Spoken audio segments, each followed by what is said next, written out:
5 लाख परिवार में शस्त्र शास्त्र का पूजन परशुराम चेतना यात्रा के द्वारा संपन्न होगा। अश्विनी चौबे एक माह तक गांव-गांव में परशुराम पूजन मनाकर पटना में मई माह के अंत में समापन परशुराम महोत्सव के रूप में होगा।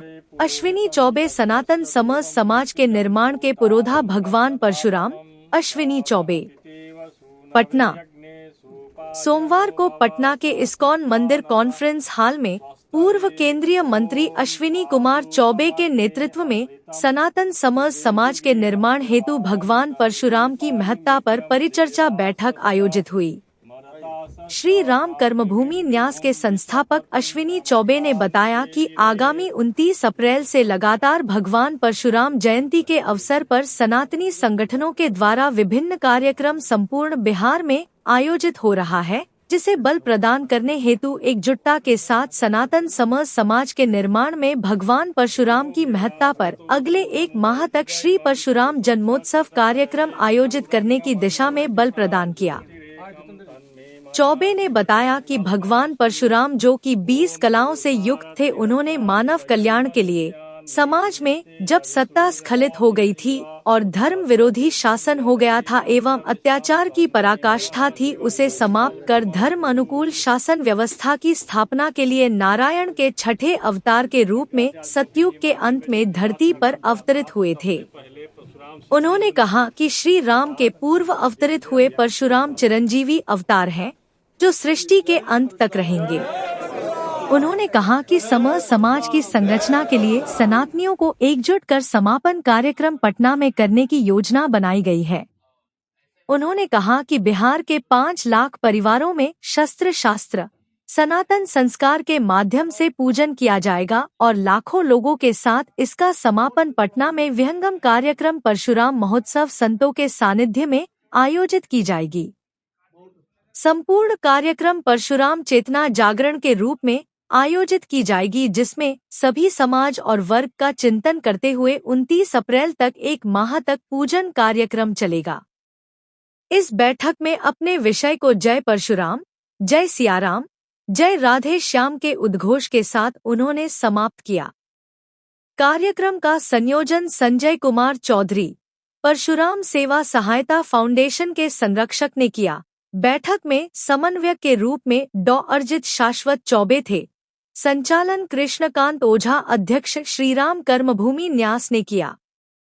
बैठक में मुख्य रूप से परशुराम सेवा संघ ब्राह्मण महासभा अध्यक्ष जितेंद्र मिश्रा, क्षत्रिय महासभा के उपाध्यक्ष गोपाल सिंह, अखिल विप्र कल्याणम के अध्यक्ष मृत्युंजय झा, परशुराम सेवा सहायता संघ के अध्यक्ष मनीष मिश्रा, रामायण रिसर्च काउंसिल के महामंत्री सुशांत ठाकुर, श्रीमती सुनीता देवी पूर्व जिला परिषद, श्री रामधारी सिंह दिनकर स्मृति न्यास के अध्यक्ष नीरज कुमार, श्रीकांत प्रत्यूष, भूमिहार ब्राह्मण सामाजिक फ्रंट के अध्यक्ष सुधीर शर्मा, अखिल भारतीय यादव महासभा अहीर के महामंत्री राम बालक प्रसाद यादव, श्रीराम कर्मभूमि न्यास के महामंत्री अभिजीत कश्यप, युवा चेतना के बिहार संयोजक रजनीकांत शुक्ला, चाणक्य विचार मंच संयोजक अजीत शुक्ला, परशुराम सेवा सहायता महामंत्री आशुतोष पांडे, श्री राम कर्मभूमि न्यास के सचिव विनोद ओझा, अखिल भारतीय संपूर्ण क्रांति संघ के संयोजक डॉ मनोज मिश्रा, श्री राम कर्मभूमि न्यास के कोषाध्यक्ष धनंजय चौबे, भागवत गीता घर घर तक मिशन अध्यक्ष संजीव मिश्रा, अमरेंद्र त्रिपाठी, सह संयोजक रजनीश तिवारी, रवि शांडिल्य आदि प्रमुख रूप से उपस्थित हुए। मंथन भी चल रहा है और फिर विचार मंथन के बाद अंतिम जानकारी मिलती रहेगी और आगे भी जानकारी हम लोग देते रहेंगे। मुख्य रूप से जो अभी भगवान परशुराम का जयंती आप सब जानते हैं कि पूरे देश में मनाई जाती है और दुनिया के कई देशों में मनाई जाती है।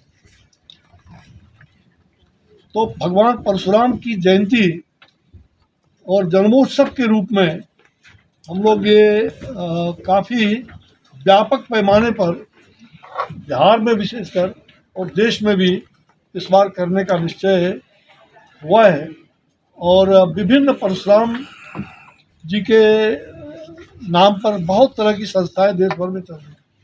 तो उन सब के साथ संपर्क स्थापित करके और सारे सनातन के जितने हमारे धर्माचारी हैं उनका आशीर्वाद ग्रहण करके मैं अभी जगत गुरु शंकराचार्य जी, स्वामी राम भद्राचार्य जी महाराज और ऐसे स्वामी भास्कराचार्य जी महाराज अयोध्या में, वृंदावन में मैं पिछले 1 सप्ताह 10 दिन से इसी काम में लगा था कि पहले ऐसे संतों का आशीर्वाद लिया जाए, उनसे विचार मंथन भी किया और उनके विचार मंथन से निकला कि इस कार्यक्रम को भव्य दिव्य कार्यक्रम हो और उन सब लोगों का भी सानिध्य हो, उनका ये प्रयास भी हम लोगों ने किया है। तो मुझे ऐसा लगता है कि जो कार्यक्रम हमारे भगवान परशुराम जी का जयंती हर साल छोटे बड़े पैमाने पर सब लोग बनाते रहे, तो 29 तारीख को अक्षय तृतीया है और 29 तारीख को अक्षय तृतीया के दिन से उनका जन्म जयंती दिन बनाते हैं लोग। 30 को भी होता है, 29, 30, 1, कुछ लोग 1 को कर रहे हैं। मैं चाहता हूँ इस बार जितने भी छोटे बड़ी संस्था हैं, जो लोग भी भगवान परशुराम सबके हैं, तो भगवान परशुराम का एक विषय रखा है सनातन से जोड़ करके कॉन्फ्रेंस हॉल पीछे में है, मंदिर के पीछे सनातन समरस समाज के निर्माण में परशुराम की महत्ता, कॉन्फ्रेंस हॉल सनातन समरस समाज के निर्माण में परशुराम की महत्ता। आज समाज टूट रहा है, जातियों और उपजातियों की रैलियां हो रही है, सभी राजनीतिक दल थक नहीं रहे हैं, उसमें से कोई भी राजनीतिक दल पीछे नहीं है। सब एक दूसरे को कहा जाए कि हम कैसे जातियों को हम आगे खड़ा करके वोट बैंक की राजनीति करें। मुझे लगता है कि मैं भी एक राजनीतिक कार्यकर्ता हूँ, लेकिन मैं इसका समर्थन कभी भी नहीं किया है मैंने, न मैं करूँगा।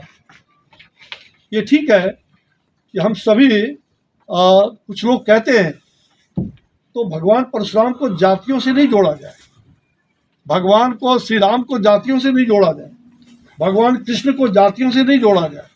ये लोग कालखंड में पहला भगवान, जैसा कि हम लोग प्रार्थना किए तो 52 भगवान का अवतार हुआ, पहला मनुष्य अवतार 52 भगवान हम सब लोग के, और दूसरा छठा अवतार जो हुए भगवान परशुराम जो राम के ही रूप में थे, और तीसरा श्री राम 7वां, 8वां आप सब जानते हैं श्री कृष्ण द्वापर में, 9वां बुद्ध के रूप में जानते हैं, और 10वां जो कल की अवतार होने वाला है। तो मुझे ये लग रहा है, और परशुराम के बाद भगवान परशुराम की जो छवि है, अन्याय के खिलाफ उन्होंने सब दिन संघर्ष किया, और वो आज तक जो अन्याय के खिलाफ लड़ने वाले, और सनातन जब सृष्टि से ही वो विष्णु के अवतार रहे हमारे। तो मुझे लग रहा है कि ऐसे देवत्व जो चिरंजीवी है, आज भी वो धरती पर कहीं न कहीं गुफा में होंगे, जरूर सब जगह विद्यमान होंगे।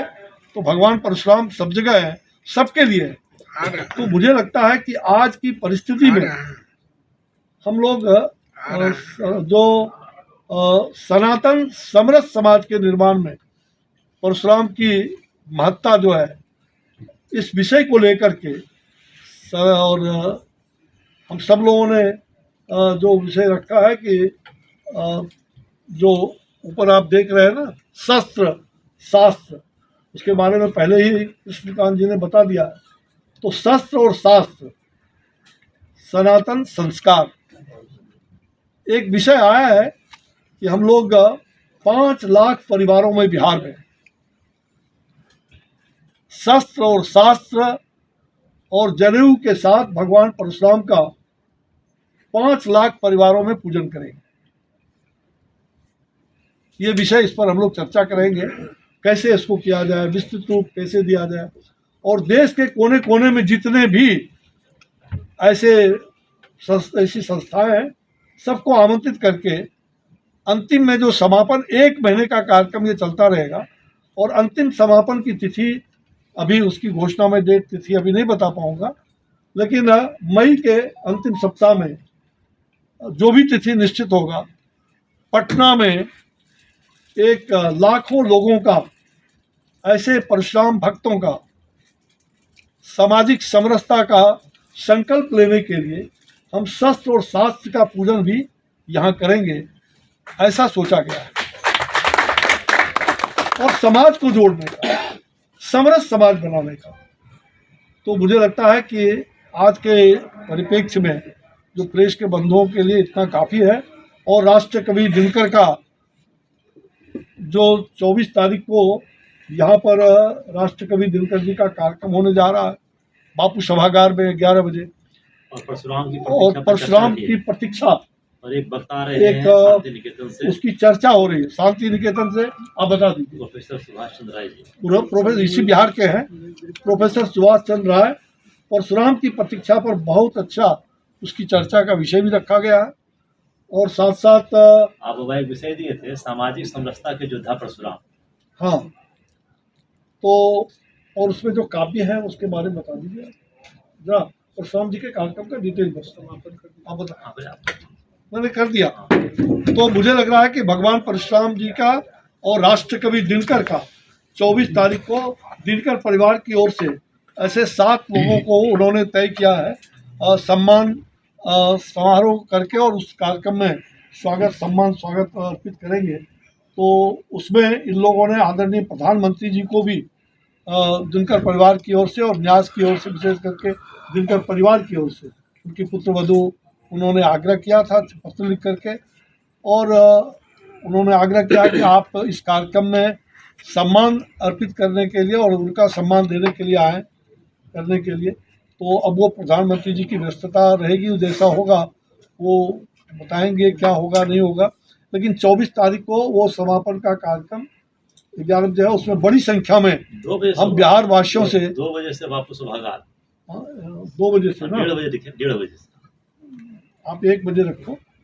आप बापू सभागार में 1 बजे का समय दिया गया है राष्ट्र कवि दिनकर का।